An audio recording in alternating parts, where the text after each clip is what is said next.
Welcome to the ISO Show, dispelling myths and sharing tips for success to improve your business with ISO standards, with your host, Mel Blackmore.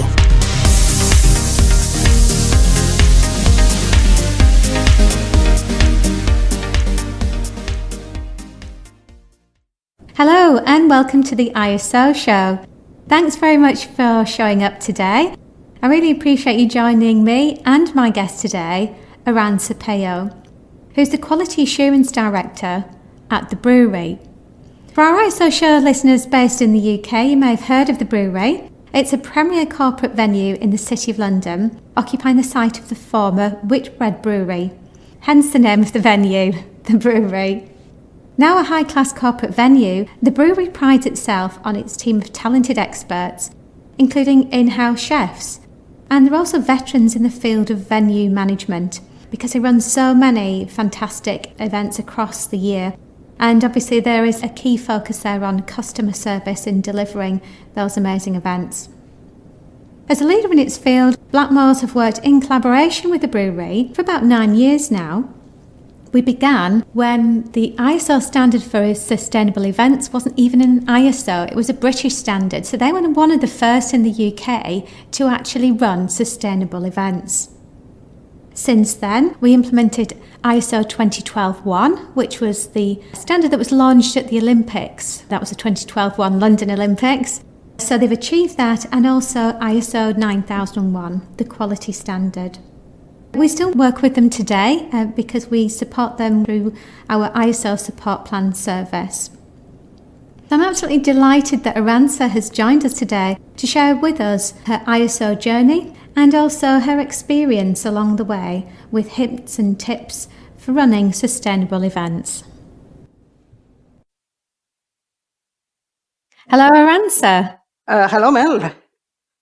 Thanks very much for joining us today. It's a pleasure. I know this is a podcast that I personally have been looking to do with you for some time because I know that you've got a lot of experience when it comes to quality standards and sustainable events. So thanks so much for joining us today. Thank you for having us, Mel. But before we begin, could you share with me something that not many people know about you?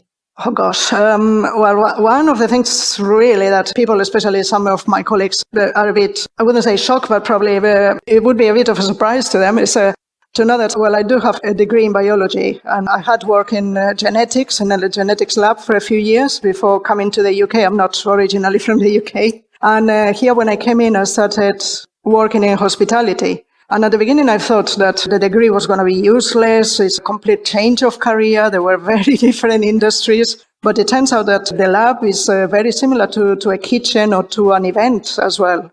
You have to have your clients, the people who you have to prepare a dish or create the event, or in our case in the lab to do the experiment for.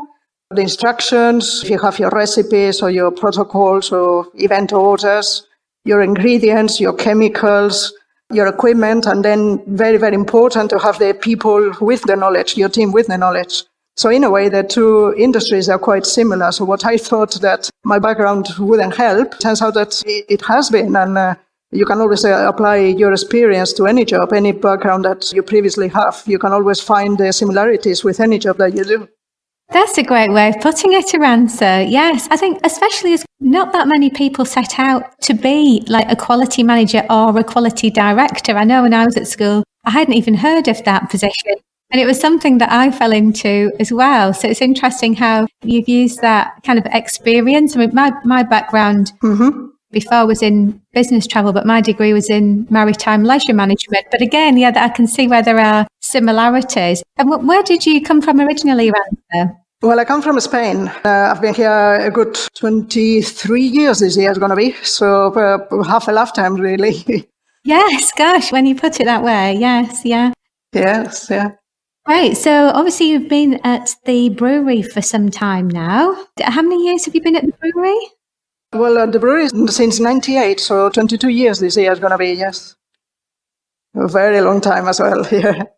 A wealth of experience in the events management industry and all aspects of it as well. As you mentioned, from catering to hospitality and really varied. So as a premier events venue in London, what was the main driver behind implementing a sustainable event management system?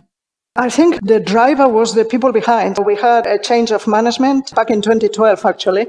And we had a new chairman and new directors. Some of the directors were new. They came in with the chairman. And they themselves, they had experience in the past of working with and implementing various ISO standards in the business that they were in.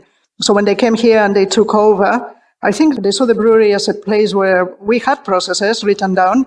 We had obviously operating procedures, we had training manuals for years before they came, but we've never had other tools that an ISO standard would give us. And they saw that we needed those tools, and there would be really a very positive thing having those tools.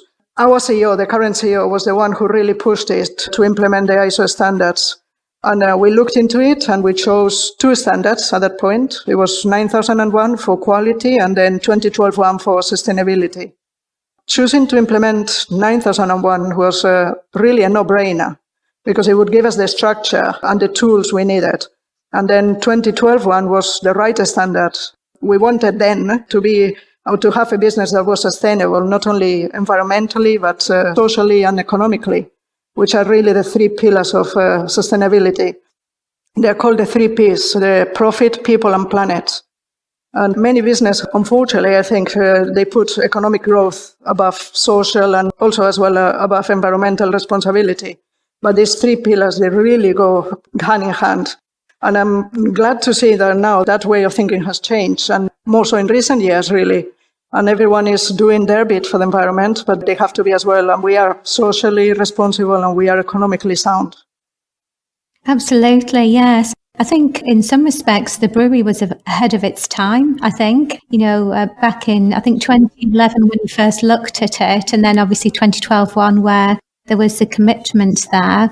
And I believe, you were one of the first event venues to actually achieve certification to the standards, which is fantastic. But no, I agree. I think there's definitely more momentum now about environmental and also the social aspects and ethical aspects of running events and not just the economical aspects. Yeah, that's all. And moving in the right direction, hopefully.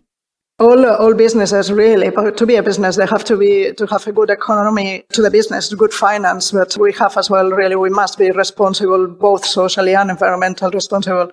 And that is being shown now everywhere in the globe. Is global event, really, global momentum, which is very, very good to see it as well. That's something that is started in a small place is just taking effect everywhere else. Yeah.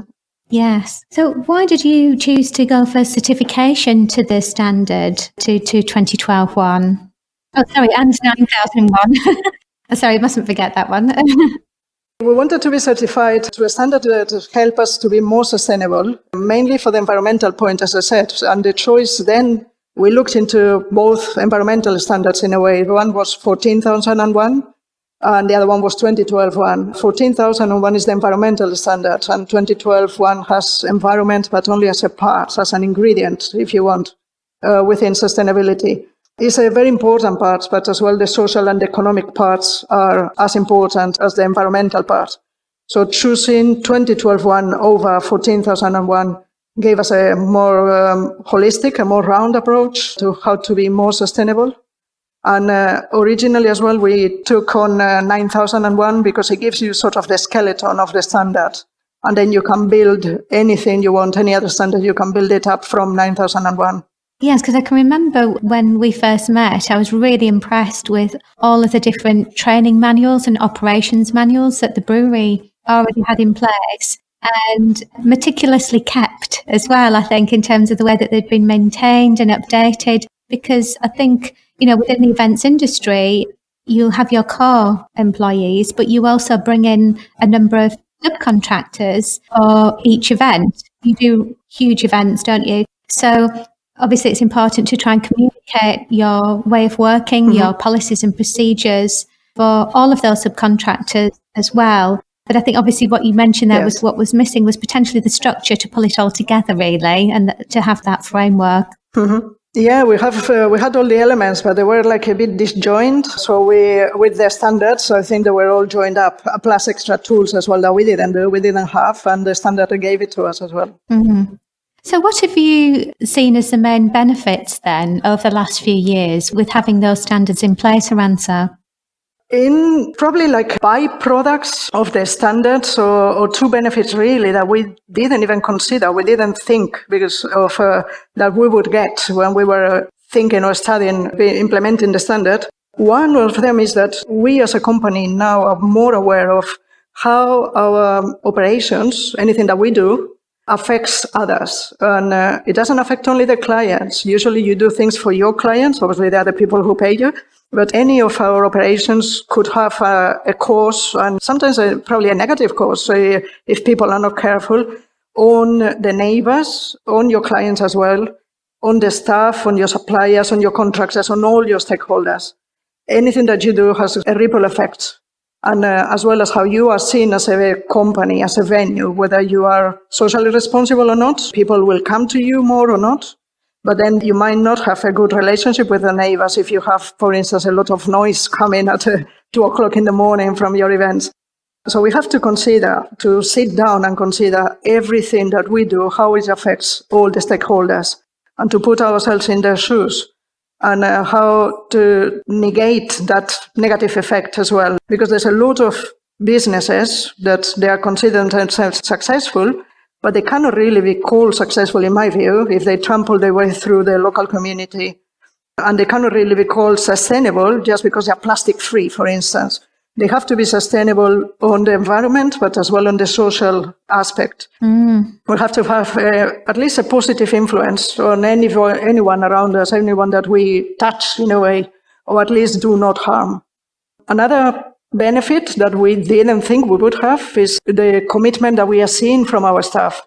As you said, we work with a lot of casual staff, we work with agency staff, and unfortunately in the hospitality industry, the staff, they come in, they do a few months, a few years if you're lucky, and then they go. And most people might not be too committed to a job in hospitality. We have to, as a business, we have to ensure the staff are committed. We have to ask for the commitment. We have to earn the commitment as well. And one of the things that the ISO standard gave us, both the quality standards and the sustainability standard, sustainable events, was a tool which some people may know. It's called corrective and preventive action. And with that, any issues that you have as a business, any issues that flare up or happen anywhere in your departments, they have to be investigated, and you have to find the root cause and ideally eliminate the root cause to prevent the issues from recurring. That's interesting. I was just going to interrupt you for a second there, if I may, Arantza, because those things that you just mentioned, they're key aspects of the quality standard and ISO 2012-1. And I know that we'll have a number of listeners to the ISO show that are very familiar with the quality standard and corrective and preventive action, but maybe not on events management. And it's really interesting to hear you explain about how you've used that particular clause within the standard to improve on that commitment, which I think a lot of businesses might not appreciate that. They just think of it being an exercise to kind of identify any issues or concerns, but not necessarily, which is useful, but not necessarily how do we use that to our advantage and keep on improving and keep improving that commitment. So, could you give me an example of that, please, Arantza? One of the examples is that at the beginning, when we first started finding issues, people were thinking that we were just witch hunting, and people would they were quite fearful really of telling us what was going wrong in their departments, because they would think that we would chastise them or reprimand them, or you shouldn't have any issues. We were very open as top management to tell people, no, tell us.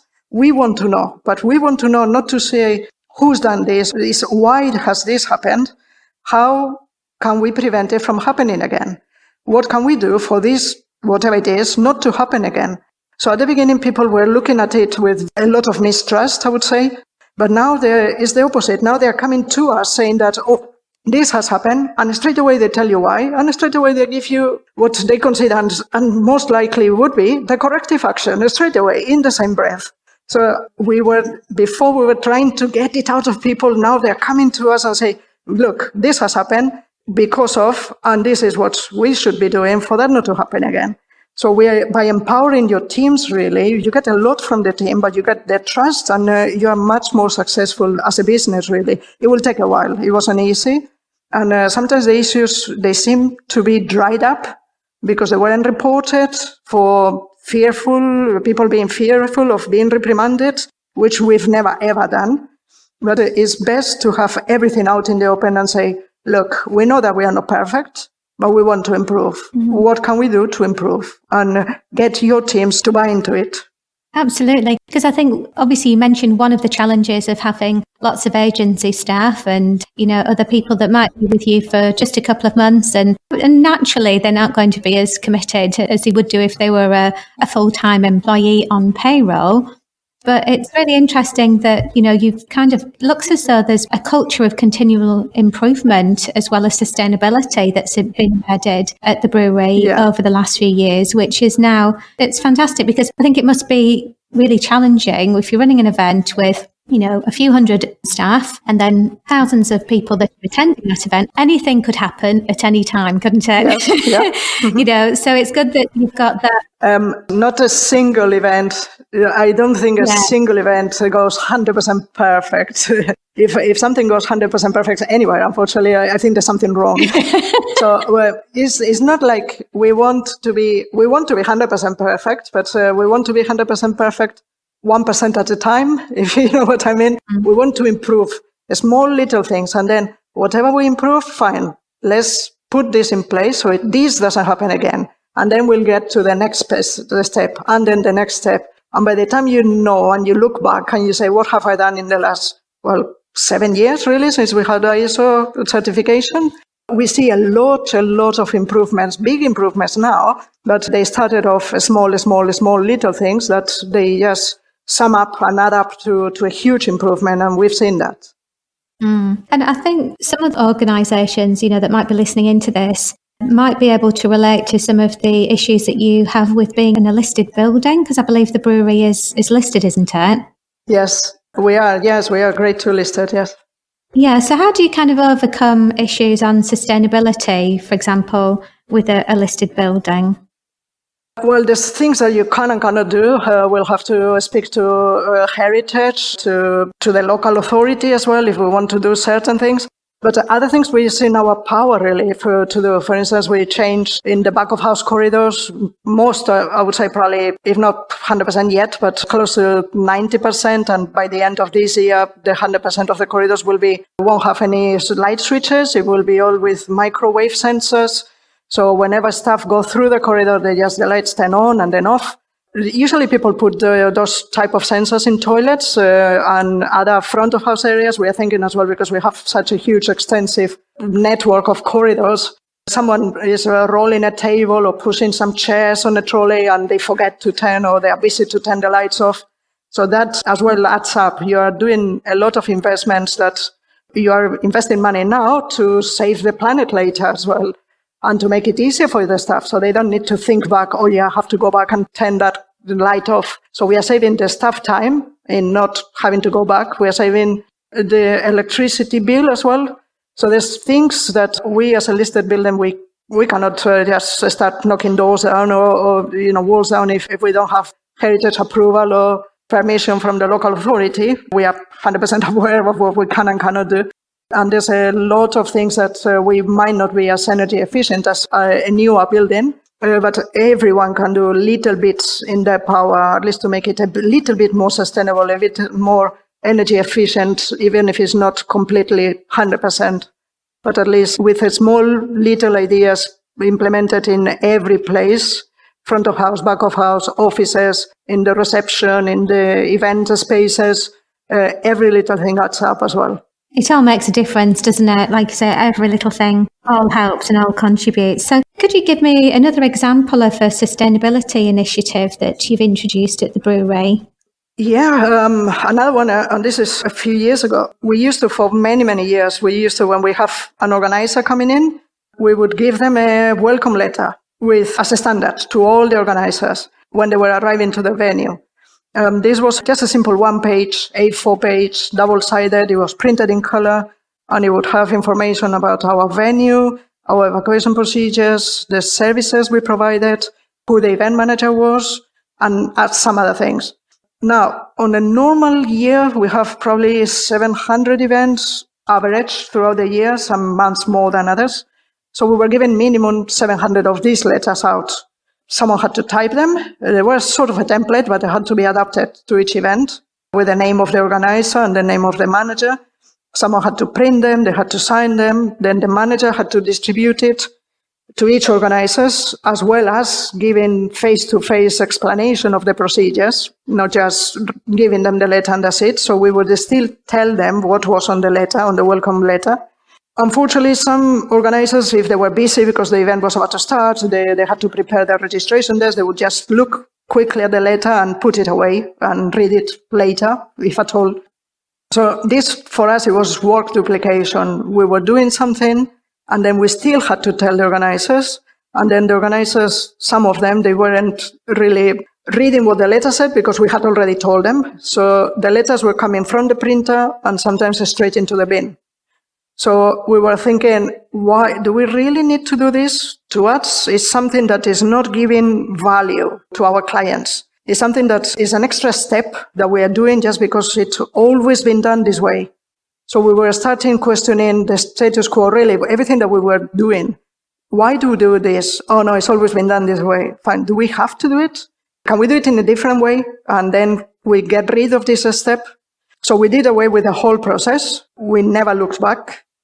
Some people might say that, well, you are doing it because you are saving the time that it takes. And yeah, but we are saving as well the paper. So in a way, it's a waste of time for someone to print something that it wasn't going to be read. But then it was a waste of paper. So just because it's always been done doesn't mean that it cannot be improved. So I would say for everyone, really. So what did you do to replace that communication then? Was that email, telephone, or?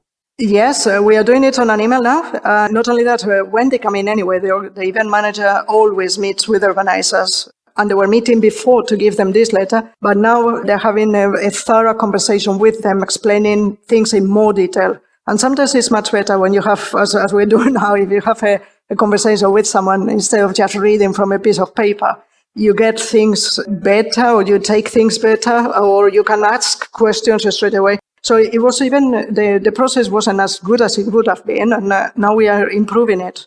We are having a more one-to-one, face-to-face meeting really with the organizers, explaining everything and leaving them happy that they understand all our procedures, evacuation procedures, and if they have any questions, they can ask us straight away rather than say, here, there's the letter, thank you very much. So it's a win-all, I think.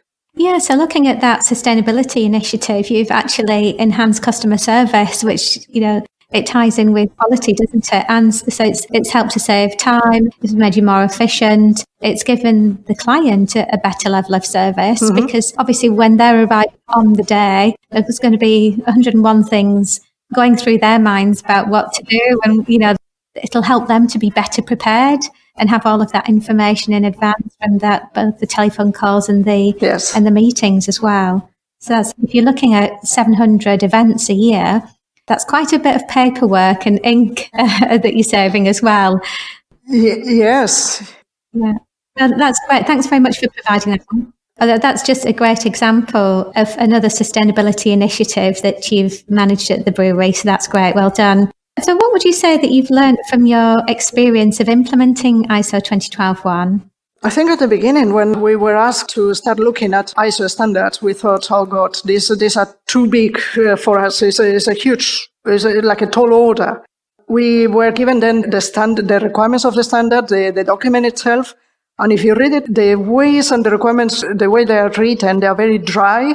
Many people really would find difficult to understand how they can be put into practice. And some people would, and the same as it happened to us, really, we would doubt that we as an organization would be able to do it. The standard tells you what to do, not how to do it. And obviously there's a lot of industries, many different industries, and many organizations within the industries that they're all different to each other.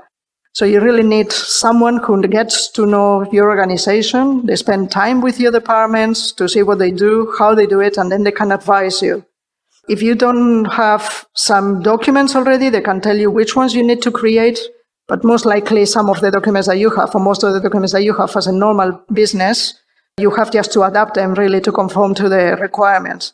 So it could be that you have the same as we did. We had training manuals, we had records of various things, so processes written up. So your journey really is halfway there. It's not as bad as it looks. Another thing that we learned as well is to engage the team. Implementing change, any change really that we want as top management or wants to implement in our organization. It's not easy, and many people would be probably just against it or looking at it in a funny way, saying, why do we need to do this? So we need to explain to the staff and to get the commitment and their engagement. And we as managers, we need to support the staff. We cannot just force things down on them. We have to support them, explain to them and get this right. Otherwise, the organization won't get anything achieved.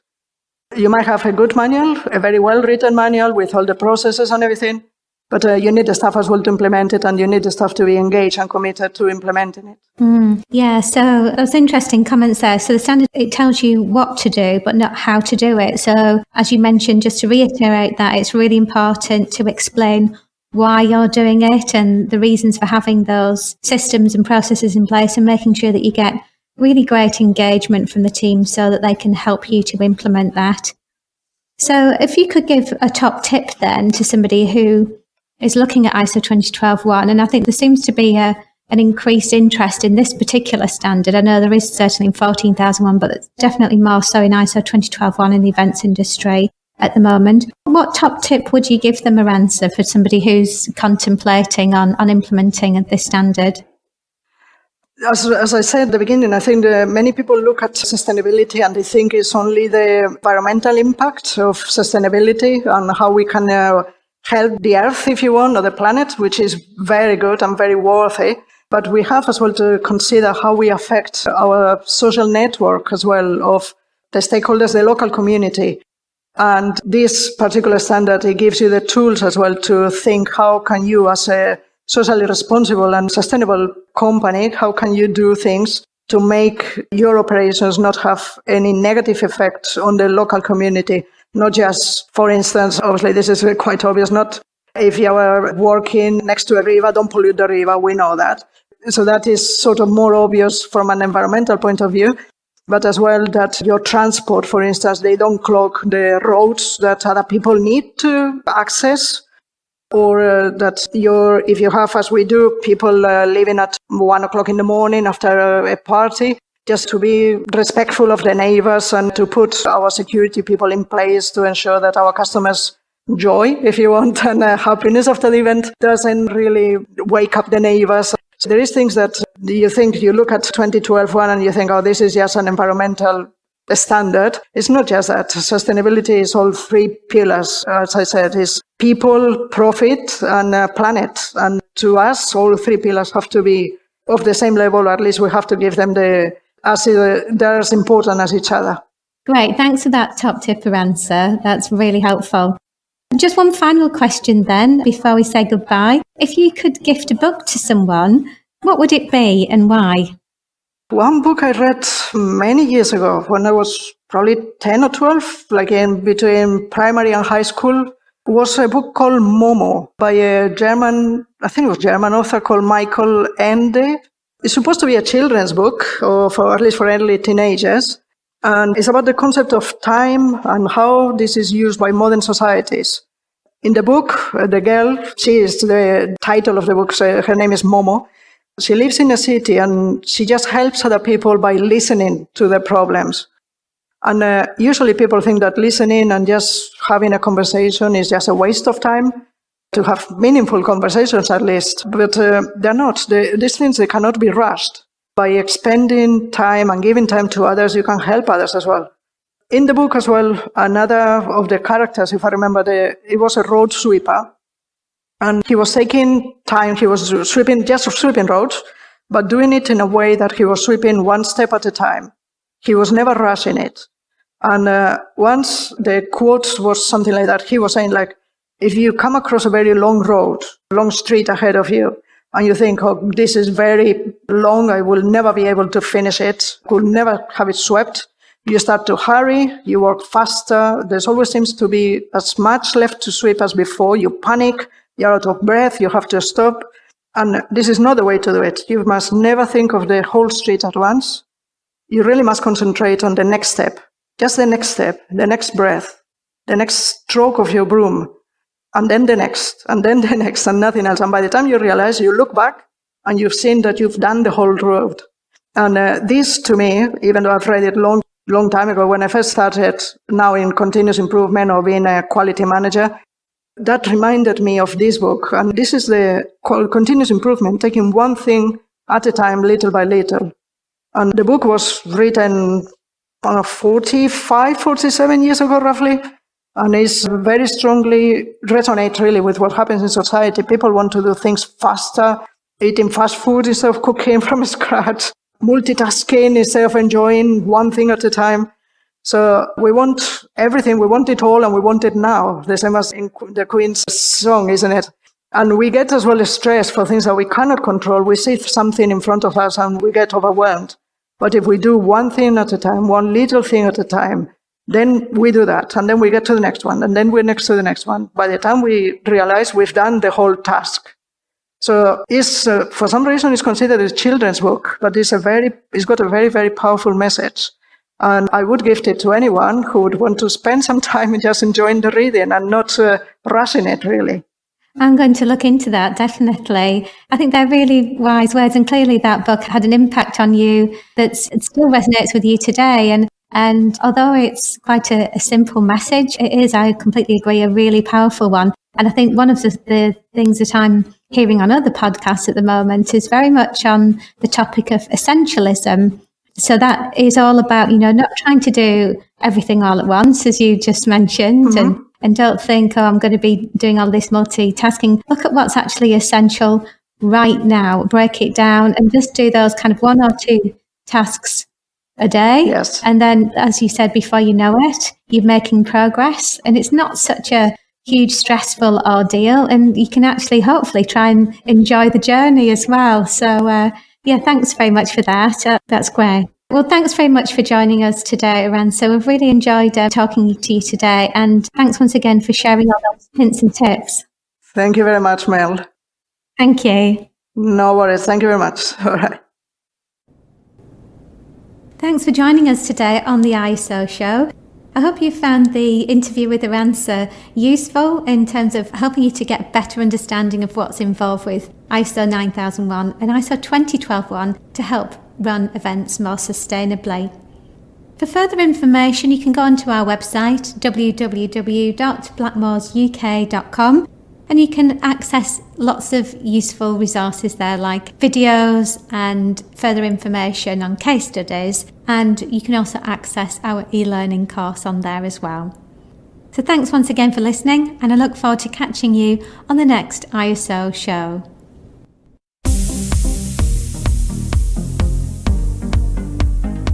Looking to use ISO standards to drive better business practice? Contact us at blackmoresuk.com